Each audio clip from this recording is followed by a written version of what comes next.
الحمد لله وكفى وسلام على عباده الذين اصطفى. أما بعد فأعوذ بالله من الشيطان الرجيم. بسم الله الرحمن الرحيم. آمن الرسول بما أنزل إليه من ربه والمؤمنون كل آمن بالله وملائكته وكتبه ورسله لا نفرق بين أحد من رسله. صدق اللہ و مولانا العظیم.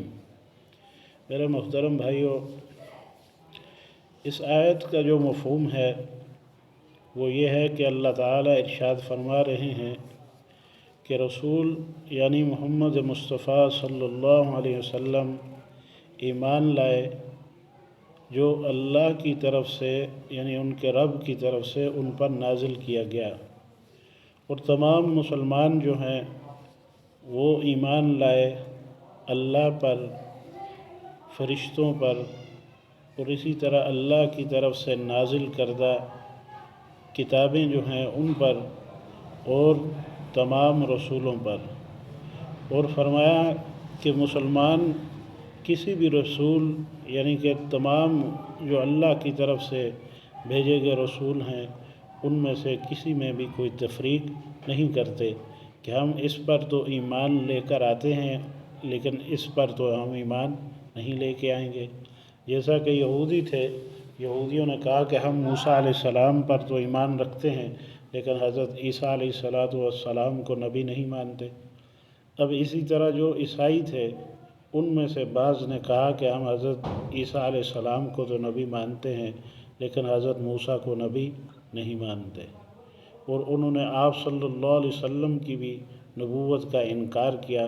بعد میں کئیوں کو اللہ تعالیٰ نے ہدایت عطا فرمائی تو کچھ یہودی اور عیسائی بھی مسلمان ہو گئے، آپ صلی اللہ علیہ وسلم کی نبوت کو تسلیم کر لیا.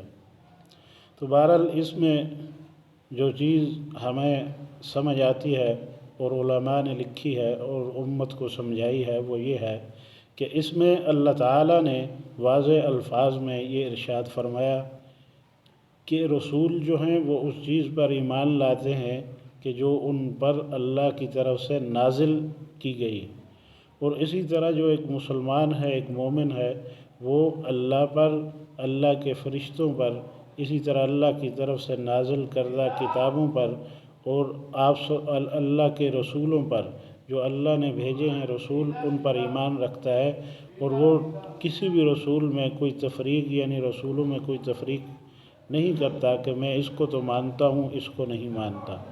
تو اس میں آپ اس بات کو سمجھ لیں کہ اگر اللہ کے نبی حضرت محمد مصطفیٰ صلی اللہ علیہ وسلم کے بعد کسی نبی نے آنا ہوتا تو یہاں اللہ تعالیٰ ضرور فرماتے کہ مومن وہ ہے کہ جو رسول صلی اللہ علیہ وسلم پر اور آپ صلی اللہ علیہ وسلم سے پہلے جو رسول ہیں ان پر بھی ایمان رکھتے ہیں، اور جو حضور کے بعد جو نبی آئے گا اس پر بھی ایمان رکھنے والا ہوگا.